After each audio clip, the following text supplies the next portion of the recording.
listening to Trending with Timmerie, offering an eternal perspective on today's hottest topics. National speaker Timmerie Millington has been a passionate advocate for life as long as she can remember, helping Gen X through Z answer the call to true feminism and authentic manhood.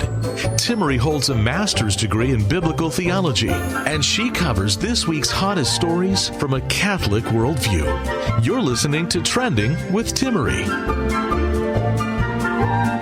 Hey there, Timmerie here. I have a unique episode lined up for you. My incredible sound engineer, Jim Governale, Jimmy G as we know him here in studio, is with me, and we're actually going to do a Getting to Know You episode.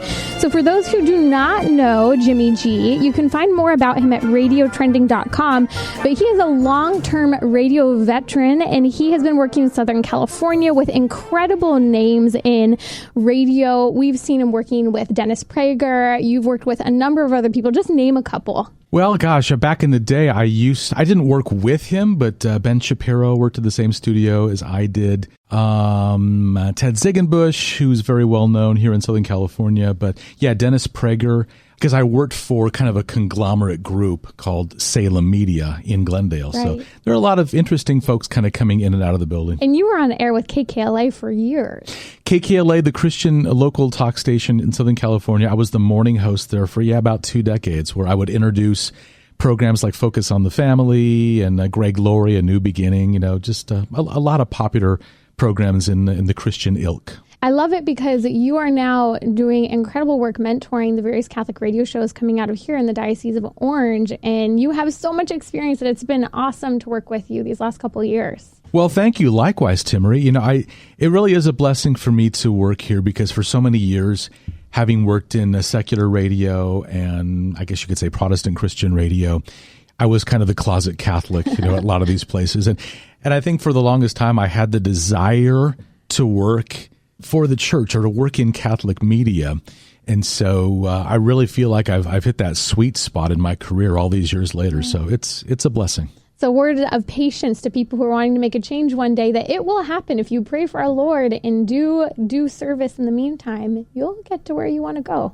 Yeah, well, one can certainly only hope. But yeah, never give up and never cease praying about it. Well, I want to go ahead and dive in here. You have a bunch of questions I know you're going to throw my way. We're going to be diving into various things such as how I got involved in pro-life work, some of the pro-life, pro-abortion arguments, and much more. So I'm going to pass the hand over to you, and we'll get started.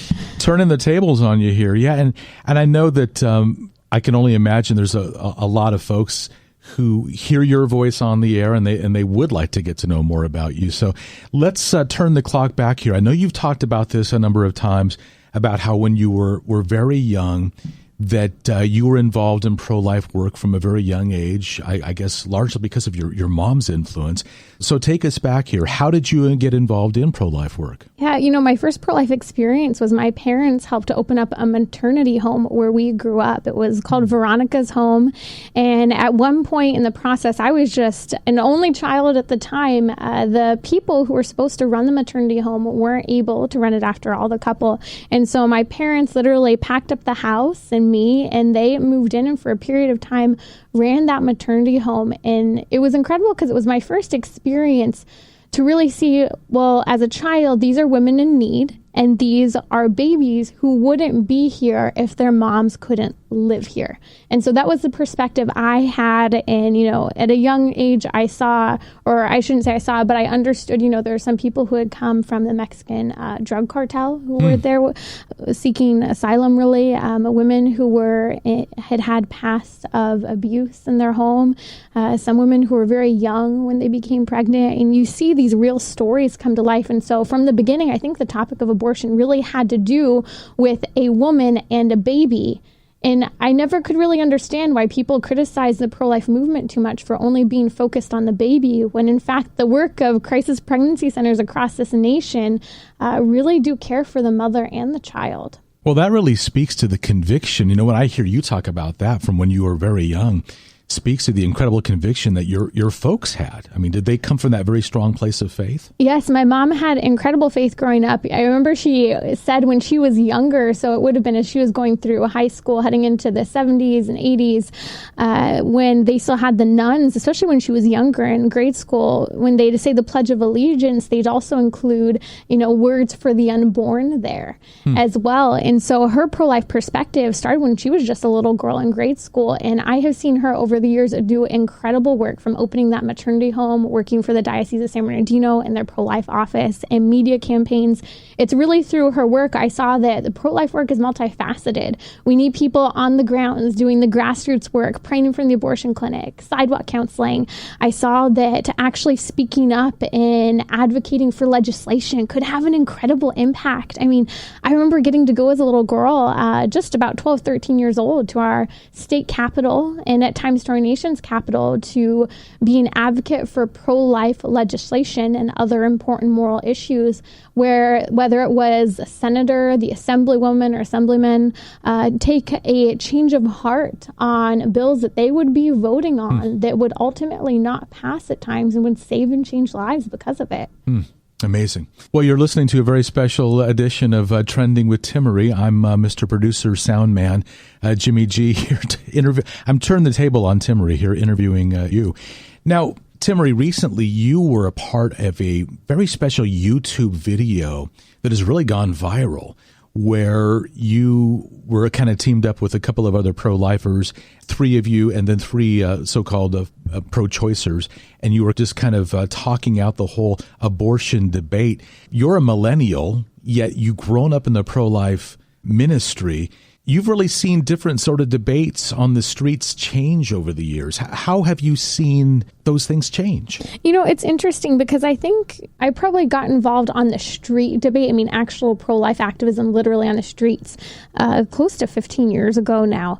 And with that, I feel like the debate at the time, people were less open to having a conversation. They were either pro-life, pro-abortion, or in the middle.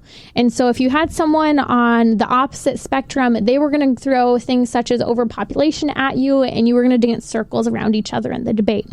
And so my goal at the time was always to kind of go for people who were kind of curious, not really sure, and kind of break through their arguments or what they had thought about abortion, being pro-abortion, but they really weren't pro-abortion. Versus today, I find that even people who I think are in the middle ground there on the topic of abortion, they're more willing to listen, or I shouldn't even say listen, but have a dialogue, whether it's because they themselves have a heated, passionate perspective, or whether it's because they're not so sure with all of the, information that's come out with undercover operations, whether it's David Daleiden or Live Action, really showing the work that takes place in Planned Parenthood. I think public opinion has really been brought into question with regard to abortion.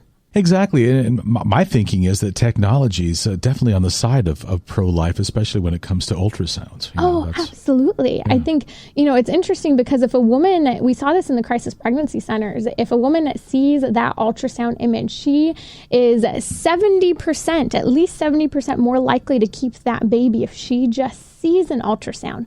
But when you talk about technologies, Jimmy G, what's fascinating to me as well is that the technology of things such as Facebook, YouTube, and Twitter, Live Action through Lila Rose is the largest online pro-life presence out there.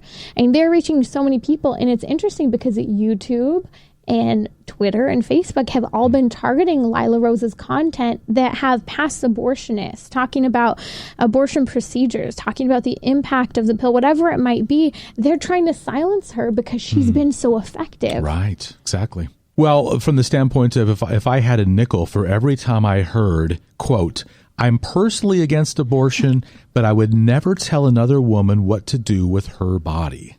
Oh, gosh. How do you respond to that? This is a great topic that everyone says. We hear even some politicians, even some Catholic politicians who claim that they're pro-life, they say these same exact things. And we have to start by saying, okay, it's not her body.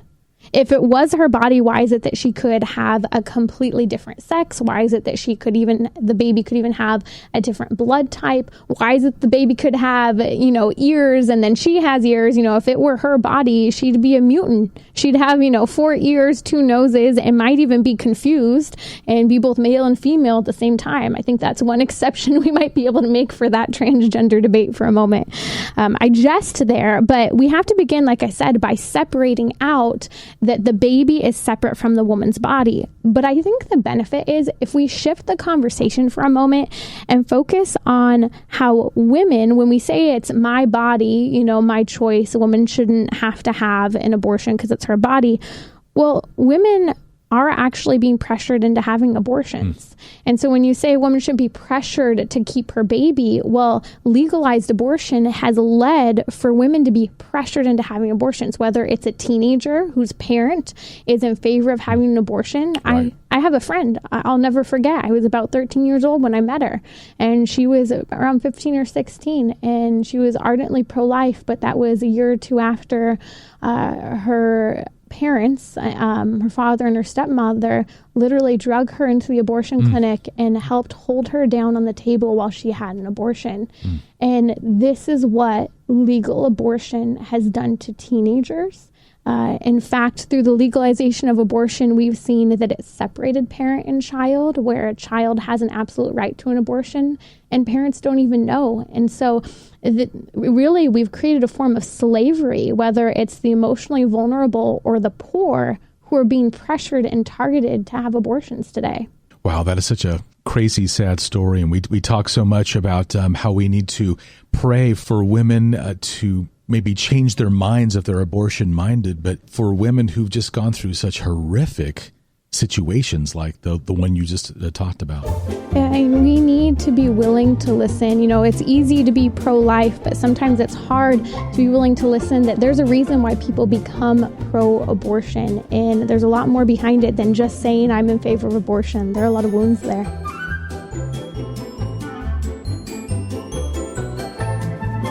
Timmerie will be right back. Send her a tweet at Timmerie. That's TIMMERIE.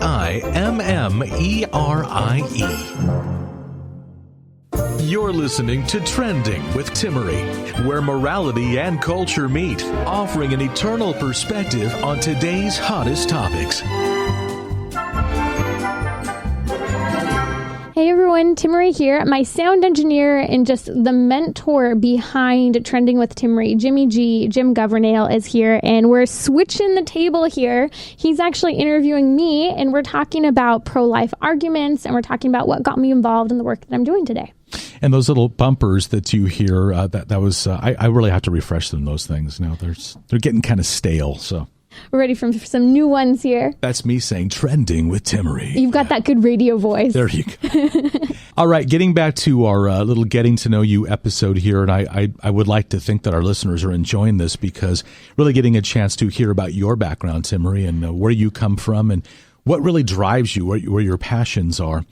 Let's jump into this one. Why is it that you focus on the woman when you respond to pro-abortion arguments? Boy, that's a good one. That's a great question. It's interesting because I even see a lot of people who are in the pro-life movement hate that we have to focus the shift of the conversation away from the child, because a lot of people say we need to talk about both the woman and the child. I actually agree, but we have to think about it from the perspective of where is you could call them opponent, whatever you want to, or the friend, maybe even family member is a reality. They're not really your opponent. There's someone that we're trying to win over to think like we do and to be pro-life. And so I often shift the conversation quickly to the woman, and here's why. I focus on people. I don't focus on, people try to eliminate the unborn child to not being a person. If we focus on the woman, we show, no, we care about people. And in humanizing the woman who's pregnant, at the same time, we need to elevate and humanize the baby. But by starting with that woman, and of course, saying the necessary things depending on what the argument is about the child, we really humanize the conversation. We're talking about people, not just hypothetical individuals created in the brain. Both the woman and the child is a person. Exactly. And I can only imagine that no matter who you're encountering, whether it's somebody at the grocery store line or if you're out picketing on the street and someone drives by and maybe shouts something at you. I mean, you're talking about entirely different people who will have a different approach, and they're unique individuals. Absolutely. And I mean, we saw the rise of the Women's March a few years ago, and we saw the whole conversation needed to be focused on the woman. Well, here's the reality. I'm willing to take that bait. I'm even willing to say I'm a feminist, much to my husband's chagrin, because he cringes at that term. And I know a lot of people do anymore. But to be a feminist is to be pro-woman. You know, I use that a little less nowadays. But if we're able to see in conversation that we have a common ground with someone, that, yeah, I'm a feminist too, because I believe in women's rights beginning in the womb, that kind of makes them begin to question, well, what do I think? What does it mean to be a feminist? And we can focus on the baby as well. But here's the deal. To talk about the baby, the unborn baby as a human person is easy. It's easy to say the baby has a heartbeat. It's easy to say all of these things. Mm-hmm. And we can repeat them ad nauseum. And with some people, we need to. But we also need to help people see that baby who's easy to talk about because we know is a human person, we need to help the woman to see that. And so sometimes that means that we need to talk to her where she's at and help her to see that she's important too. Exactly. Well, you know, it kind of makes me think of one of my favorite sort of comebacks. It makes perfect sense to me is equal rights for unborn women, you know. Mm-hmm. And I think a lot of people, they kind of step back and they might go, okay, that's cute, but what sort of point are you making? Or you're just trying to give me a brain freeze or something. I don't know. Yeah, you know what? I think a really good point there, though, is with people who really are super pro-feminist, maybe pro-abortion, pro-contraception, whatever, one of the ways I try to bring them into the conversation is, let's say, okay, we agree that we need to talk about rights for women more. Mm-hmm. Talk about living women who are in China being forced to have abortions, being forced to be sterilized. That has the highest suicide rate for women. It's the only place in the world where more women than men commit suicide, 500 women per day. Or talk about India, where they're being forced to only have baby boys, and there's a preferential treatment for girls. If you can get your opponent who's pro-abortion to agree that this is an injustice, you're then going to be able to talk about what type of an injustice the Abortion Act itself does to the woman's body. You're going to be able to talk about the post-abortion syndrome for women who experience forced abortion. Once they can get there and all they're agreeing on is that women shouldn't be forced to have abortions, you just push the ball a little further down the road and helping them to see why abortion overall is wrong. Even if you don't win the debate that day, it's not about winning a debate. It's about winning a person, helping them to see where we need to be. Well, Timmerie, with all your varied years and experience in this pro-life movement, I am certain that you have many, many stories of babies whose lives have been saved and women who have been able to move on with their lives. So why not share some of these stories? Yeah, you know, there's so many stories that we could focus on, but one of them that I want to turn to is important to me because all of us can do this. We just need to listen. I'll never forget about 7 years or so ago, I started seeing a new hairstylist. And as I'm sitting there in the chair, I'm talking to the woman and, you know, we're chit-chatting a little bit, getting to know each other. And it comes up a little bit of what I do. And at the time I was working for a crisis pregnancy center. And so I very gently refer to the work of a crisis pregnancy center because the reality is I just want them to ask to learn more. I don't want them to just hear, oh yeah, we're anti-abortion and that's all we are. No, we actually help women who are facing a pregnancy and they're scared and they don't know what to do. And so she kept asking questions as I was alluding, and I'm kind of trying to hold back because I'm thinking, this is my first time getting my hair cut by this person, and she keeps picking and picking. I'm thinking, okay, either she is really curious and doesn't know anything about this, or she really, you know, disagrees with me, and she's like gonna cut my hair super short. And I don't know. She's holding sharp items too. So. Yeah, I mean, I'm totally at her mercy here. The same things happened with my dentist assistant who cleans my teeth. I don't know how she expects me to talk to her and about abortion at the same time. She's got sharp instruments in my mouth. But it was interesting. Long story short, the haircut ends and she's been plying me with questions. In my mind, I'm thinking, shut up, Timmerie. Just let these little seeds plant and don't go further. I like her. I want to come back to her. And so sure enough, we finish and she looks at me after and she kind of like is acting a little awkward and points to the door. And I think, thinking, oh, great, she wants to talk outside. I'm thinking, okay, it looks like a safe area. People are outside. I'm assessing a situation. So I walk outside with her, and I just look at her waiting to hear it. And she said, my daughter just told me last week she's pregnant. Wow. Her daughter was a teenager, I think maybe barely out of high school, and she was considering an abortion. And I can tell you, within that week, she was in our crisis pregnancy center where I worked, meeting with our counselors. And by the end of the week, she had already been talking to the head of the adoption agency. She ended up placing her baby girl for an open adoption. And it was incredible because she's been my hairstylist. I'll check in, get to talk to her every now and again, just ask how the baby's doing. That it's an open adoption, and so the baby knows that her birth mother is just a really close family friend when she sees her. And it was fascinating because I was at the Walk for Life here in San Diego a couple years ago, and the adoption agency brought up some couples who had chosen life for their baby, and I hadn't seen the baby ever, nor her. And I'm emceeing the event, and I'm looking at this girl on stage as she's sharing her testimony, and as she had walked up the stairs with the head of the adoption agency, she's staring at me, and I'm thinking, I know her. And we're staring at each other, and she comes off of that stage, and I said, I think I know you. What's your name? She shares with me her name, and I go, wow. I said, and she didn't fully know my involvement in the whole thing. I said, wow, I know your mom. She's my hairstylist. And I, for the first time, about 5 years later, got to look at that baby girl that was there with her birth parents and with her parents who had adopted her. That is really amazing. You talk about a God moment, a divine appointment. Right? Oh, it was incredible. It was such a gift to see that. And I shared that story because this was just me talking to my hairstylist about random things that come up. I mean, we are able to talk about abortion and intervene in conversations if we are aware, if we're available, and if we're listening. And I think this is a virtue of Catholicism. Our faith and our prayer life calls us into a level of silence, and that silence allows us to be open to other people. And we need to be more silent and more aware and open to those people if we're going to be able to intervene in small ways. Well, I've been in radio long enough to know that it's stories like that they're just absolutely compelling. And it's stories like that make people late for work because they're sitting in their car listening to the podcast or the radio show, and they got to hear the end of it.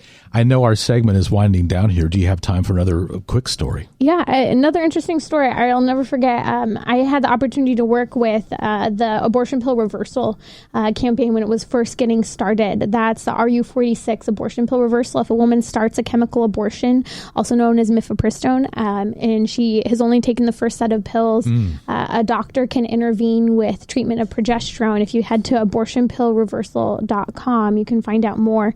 But Dr. George Delgado headed that up. And I remember as that was coming out as a pioneering a type of thing that could be done to save a life, I had written some blogs on it. And I was coming out of a dance class one day, and as I was coming out, I saw I had a bunch of notifications from my blog. I open up the blog, I check it out, and this woman had just taken the RU46 abortion pill, and she was looking for help to get in contact with that network to help save her baby's life. Wow. I share this story because, unfortunately, a lot of circumstances went into this with the boyfriend pressuring her to have an abortion, which I might add, he was Catholic.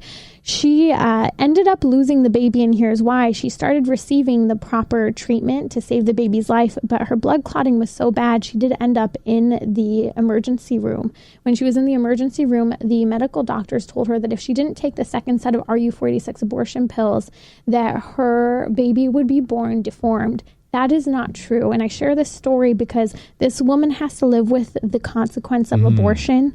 And yet we've seen hundreds of babies born through the RU46 abortion network whose lives were saved. Mothers' lives are joyfully being lived out, and those babies have no deformities.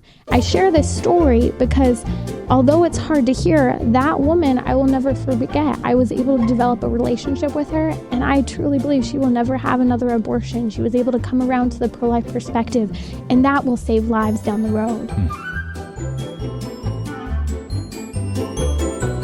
You can listen to more of Trending via the podcast on iTunes or the iHeartRadio app, where you can share your favorite episodes.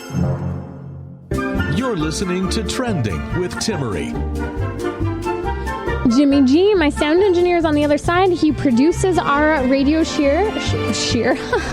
our radio show of trending. The big radio shoe. Oh, gosh. And he always helps me feel better when I misspeak. Like, I think last week on the show, I said biopsy instead of autopsy. We are human, you know. People like hearing that, too, when they hear a human being. You're not perfect. And if everything sounded perfect, I think it would go in one ear and out the other. So. Touche. God calls the weak. You guys remember that. All right. Well, we're continuing our program. It's kind of a getting to know you for Timmerie, which I think is a great idea. So I salute you for coming up with this one. Here is another tough one. And it's one thing I've always appreciated about you, Timmerie. I mean, you take those tough questions and you're able to kind of get under the skin a little bit and dive in. Questions that maybe the average Joe or Jane, doesn't really want to tackle. So here's this next one. What do you say to a friend? A friend comes up to you in confidence and they're saying that they're considering having an abortion. What do you say in those situations? I want anyone who's listening, you need to know that the answer is easy, but you're going to feel uncomfortable in the midst of this. Whether someone might be pregnant or is already pregnant and abortion minded or knows someone who's pregnant, here's the first thing you need to do. You need to check to make sure she's healthy by saying, hey, let's check to make sure you're healthy. You just bought yourself time. You delayed that abortion because you're going to have the goal of getting her in for an ultrasound. Now, that's easy. You can tell a friend, I do want to make sure you're healthy. And you can even say if she's open to it, we want to also make sure that the baby's healthy. And so we need to get her in for that ultrasound, validate the pregnancy, see that she is indeed pregnant, because sometimes, a basic pregnancy test at home isn't always positive, or I shouldn't say positive, isn't always accurate. And so you want to get that really good ultrasound in, really making sure that she is indeed pregnant. And then from there, you've bought yourself time. But here's the difficult part. You want to try and get her to see a pro-life doctor. And so this is where you don't necessarily need to have a crisis pregnancy center talking to her. You can call the crisis pregnancy center and say, hey, can you help me find the local pro-life doctors?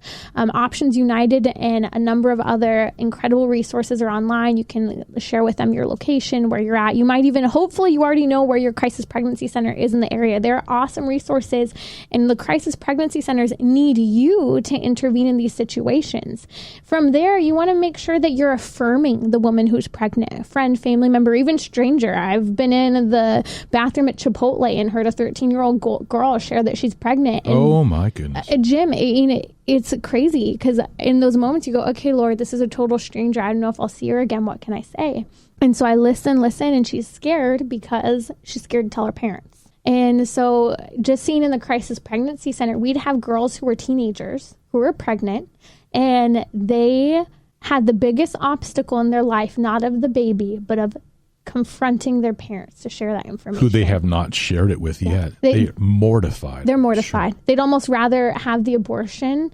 And you have to remember, a teenager's not fully fathoming necessarily what that abortion is, too. There's a maturity there that for many, they can't piece that together quite yet, the full impact, and they will carry that later on in their life.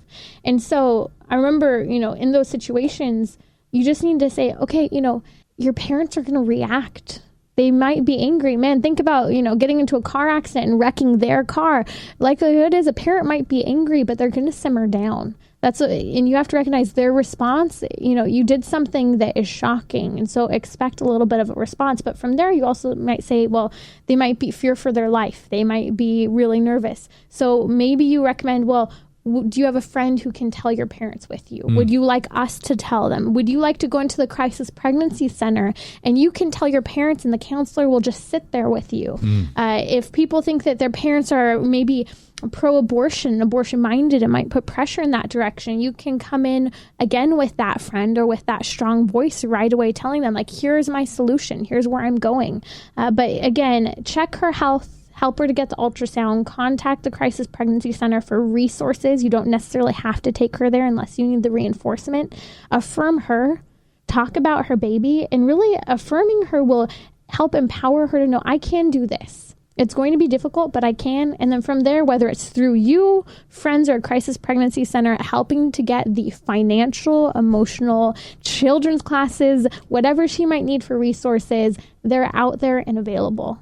And one perspective that I have, just looking at it from a spiritual point of view, if you have a friend or a coworker, someone that you know who's approaching you to share that information with you, I mean, to me, that is a Holy Spirit moment in itself.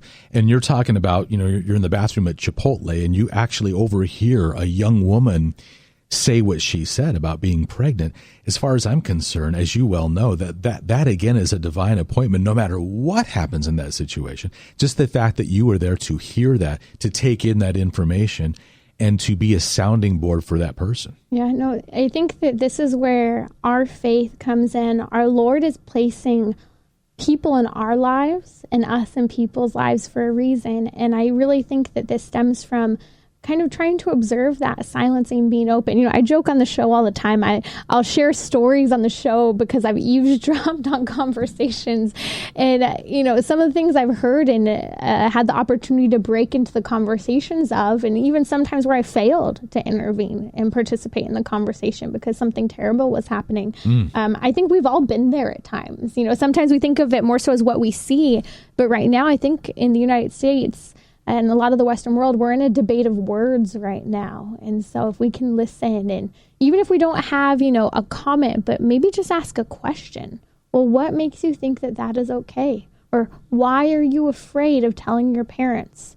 Or why are you afraid of having that baby? Sometimes the question alone will open the door for that woman to start talking, and you can hear where she's coming from. And often she can work out the problem on her own just by you being there listening to her. Well, and Timmerie, I can tell you this too, having known you for maybe 3 years now or so, based on the experience that you've had, being outside abortion clinics and stuff, I can strongly sense that you've been able to develop a really thick skin over the years, because I can only imagine some of the things that you've heard, some of the things that have been shouted at you, some of the vitriol that's been, spit out at you. I hope to God I've developed a thick skin. I still think I'm somewhat sensitive. And it's still those negative reviews I joke on iTunes over the podcast. No. You can still get you. You can go leave a good review. I've learned not to pay attention to them. But here's something I posted on social media the other day. I can't remember what it was. Oh, I think it was Lila Rose and her pro-life videos online are being targeted and prevented from showing up on people's news feed on social media. And I posted something along the lines of talking about this will always happen if we're following a Christian lifestyle. Jesus said, if they persecuted me, they will persecute you. They persecuted the prophets before me. Praise God that we are able to grow a thick skin by the grace of the Holy Spirit and stand up for truth. And if you're afraid, so am I. But courage, right? The virtue, the gift of courage is not that the fear goes away. It's acting in the face of it still. Okay, here's another one for you. How do you respond to this one? Someone who will say, I support women who want to have babies to have them. But if they don't want to, I support them going through with an abortion. How do you respond to that? Oh, so many people. So they're like, I'm pro-life, but I'm also okay with abortion. And notice how people essentially make this claim that, like, yes, I'm pro-life, but I'm okay with this. It's very permissive. Anything goes. And if you think that that a majority of people today are pro-life, the reality is that this is where most people waver. They're pro-life to a point, until they hear a challenging circumstance. And then suddenly they're okay with abortion. It's moral relativism that reigns in our time. And so it's important to understand where people are coming from. And so you need to ask questions that are going to make those people think. And so I always start with saying, okay, so only babies who are planned should live? Because that's what you're saying. And right away they're going to object to that. But I said, no. And I'll say it again. So you're telling me that only if a baby is wanted, she should survive. They're actually going to have to agree with you in some way. So then you say, okay, so if a baby, what's the difference then?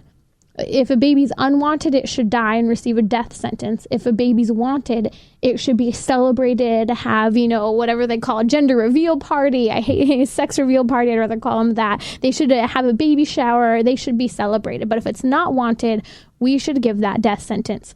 A person's going to have to stop and think. And I think that this is where we have the opportunity to gain a lot of ground with people who make that justification, even though they claim the pro-life position. And oftentimes, when I hear that sort of argument, inevitably in our 24-hour news cycle, I think, politicians. I mean, how many times, oh my goodness, how many times have we heard politicians really on both sides of the aisle, but make that exact sort of claim because they don't want to disappoint or turn away folks who are on both sides of the table. Wow, you just hit the nail on the head, Jimmy G, because the reality is that if we are choosing not to take a stance on whether or not a baby should live or die, we are being politicians with our own lives because we care too much about not judging people, about not letting anyone judge us because we're pro-life. We're afraid and we're acting from a place of fear. And to be honest, we're being weak then because we're not willing to stand up for what's true. Babies and women who deserve better than abortion. And especially nowadays when, oh my goodness, with the social media and when it comes to politics, one negative review or some sort of viral video or whatnot can spiral for someone who's really kind of looking forward to, a big future with, I don't know, politics or being elected. Yeah, or make it more personal. You said something about abortion at a family dinner, and now everyone gives you the silent treatment at Thanksgiving, or suddenly you're blocked on social media. It happens. I've experienced it. People are uncomfortable because I might bring up homosexuality, abortion, or contraception because it's uncomfortable. But at the end of the day, people do end up having respect for you standing up on your own 2 feet with regard to your convictions.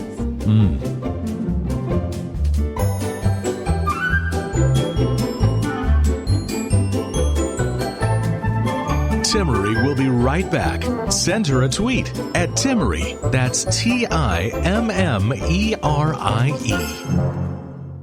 You're listening to Trending with Timmerie, where morality and culture meet, offering an eternal perspective on today's hottest topics. Hey everyone, Timmerie here. We are in studio. We're having a great time. My sound engineer, Jimmy G, he's a producer behind all that we're doing here with Trending with Timmerie. He's interviewing me. We're doing a little get to know you episode. We're also taking on some difficult topics having to do with on the streets debates that you guys have been sharing with me, and also why we're doing what we're doing here on Trending. And, before we jump into some of the more hot button issues in this last segment here, Timmerie, tell me, I know that you talked about this, but share with us, you got married this year. I did. I got married on the Feast of the Presentation, February 2nd this year, to my husband, Gabriel. We dated for some time before that, and really, I was very blessed. I think I'll speak to this because I know a lot of people are in that struggle, wanting to get married, really maybe dating someone for a little longer than they wanted. If you are truly living, as my mom would always say, a sacramental life, you will be doing what is right. And we dated for much longer than either one of us would have wanted to, but we're very blessed to have the opportunity to grow, and I can say on my part, extra time to grow in my faith and really to serve the church. And what a gift. If you are single and maybe you feel alone, you're depressed, whatever it might be, you really want to get married, you don't know where to go next, use this time to grow in your faith and use this time to serve the church. Amen. So far, so good. So far, so good. I'm very blessed. You can pray for us. So what are we? I think 7 months right now. My sister actually got married 2 weeks. We got married 2 weeks apart. So you can pray for them as well. They just moved up to Washington. Very sad saying goodbye as we sent them off this past weekend. Probably better getting out of California. Touche. All righty. Last segment here in our Getting to Know You, Getting to Know Timmerie, very special edition of the show.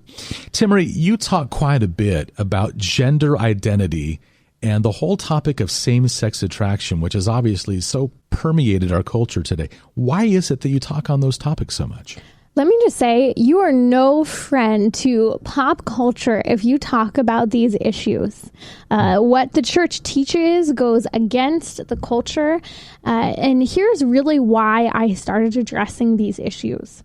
Because of abortion. I saw that when we take sex and manipulate it, when we take babies out of sex and we take sex out of marriage, and we take, all of these different things and pull them out. Well, when you take those things out of marriage and out of the sexual union, we now see that it's the baby who suffers. But it's not just the baby who suffers. It's that woman years later who is now struggling because her identity, who she is struggling. She's looking for answers because she grew up in a home with one parent. She's looking for answers because she's now, living in a society where having multiple sexual partners is okay. What I'm getting at is that seen firsthand, both in front of the abortion clinic, in the crisis pregnancy centers, that taking sex out of the confines of marriage, it's the woman and the man who hurt.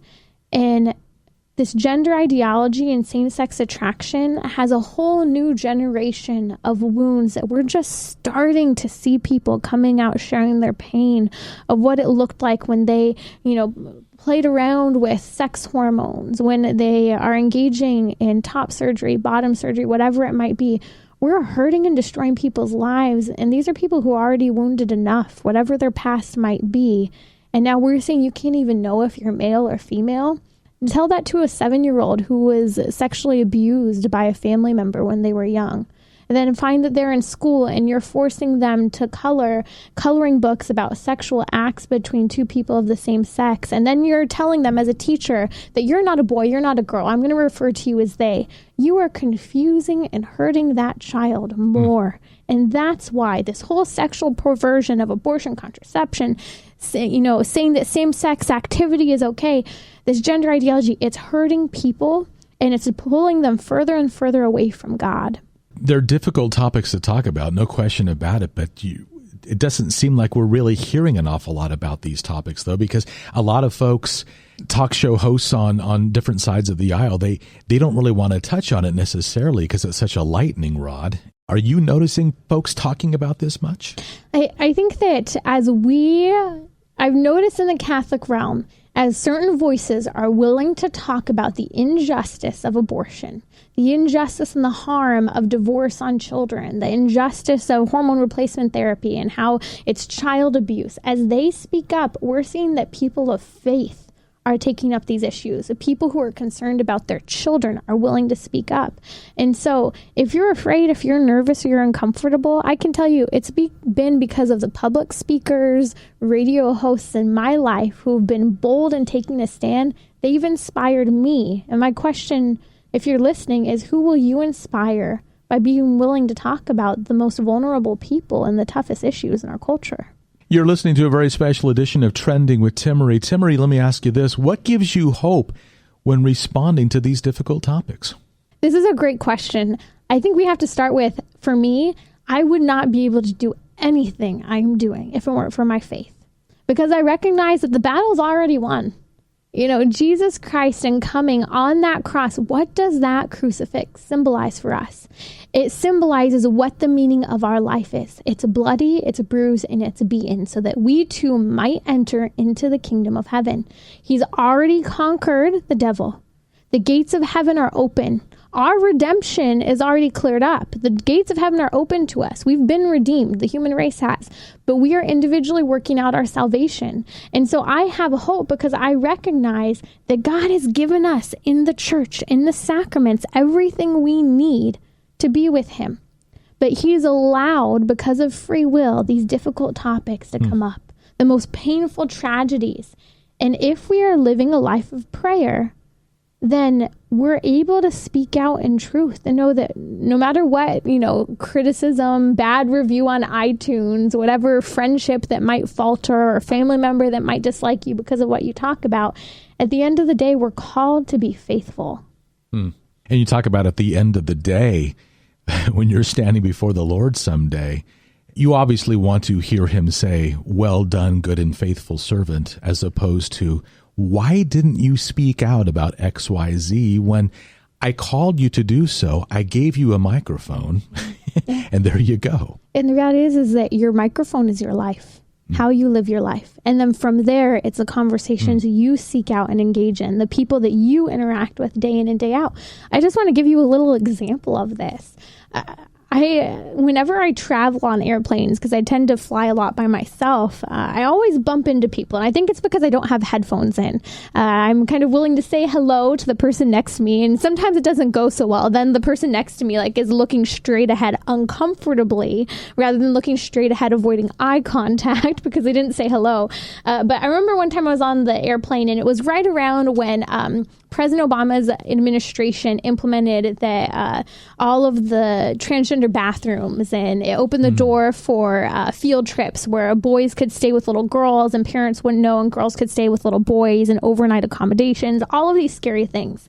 And I was flying back and forth, and I was able to spark conversations. I remember a gentleman next to me had a newspaper open, and I looked at it and I said, hey, I said, what do you think of all of this? Because it had to do with the transgender bathroom issue. And I can't remember what he said, but he was willing to have a conversation. And I looked at him and said this, and this is really my answer to you about where do I find hope? Well, if you don't have faith, you're going to have a hard time navigating these issues. And that's essentially what I said to this man. I said, you know what? I said, people are not willing to see essentially what is truth. And unless you have some sort of religious conviction, anything goes today.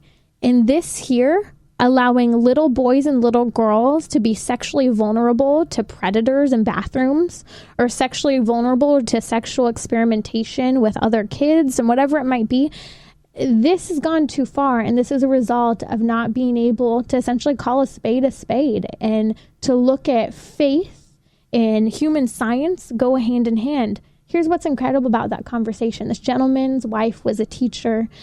She was currently, as we were sitting on that airplane, in the middle of training for how they needed to use a gender-neutral pronouns in order to refer to children. He was struggling with the issue. He ended up being a fallen away Catholic. Didn't know why he wasn't going to church anymore. When I asked him, he said, I don't know. And he starts crying at one point, sharing the memory of his mother praying her rosary. And at one point, this was, I think, because of the grace of God and praying in the conversation, I looked at him and I said, why don't you go to church? And he said, oh, I mean, and this was prior to the recent sex abuse scandal. He said, the sex abuse scandal. And I looked at him and I said very firmly, but with love, I said, that is an excuse. And it was probably one of the most bold statements I've made in a conversation with a stranger like that. But he looked at me and he kind of sat back and sat up straight. And he looked at me and he goes, you're right. You're right. And if we're willing to have conversations with people, we can talk about hope, and hope comes from faith. Hope truly comes from faith, and we have to remember it's a theological virtue. We need to pray for God to give it to us and for God to give it to our loved ones. Well, Timmerie, you have a wealth of resources and many, many podcast uploads at radiotrending.com. So if you are a regular listener to this program, or maybe you're just kind of stumbling through and you found us here, pop on over to radiotrending.com, and you always enjoy getting questions from folks. Right? Oh, I love getting questions. Any topic you might have a question about, whether, I've been hearing a lot about marijuana lately. We're looking at doing a show on that soon.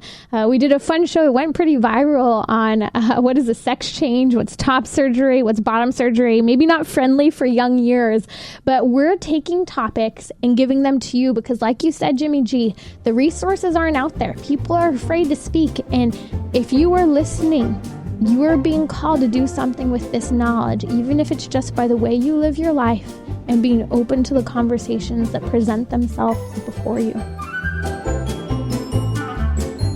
This has been Trending with Timmerie. To book her to speak or learn more about her guests, visit radiotrending.com. That's radiotrending.com. You can listen to more of Trending via the podcast on iTunes, Google Play, or the iHeartRadio app, where you can share your favorite episodes.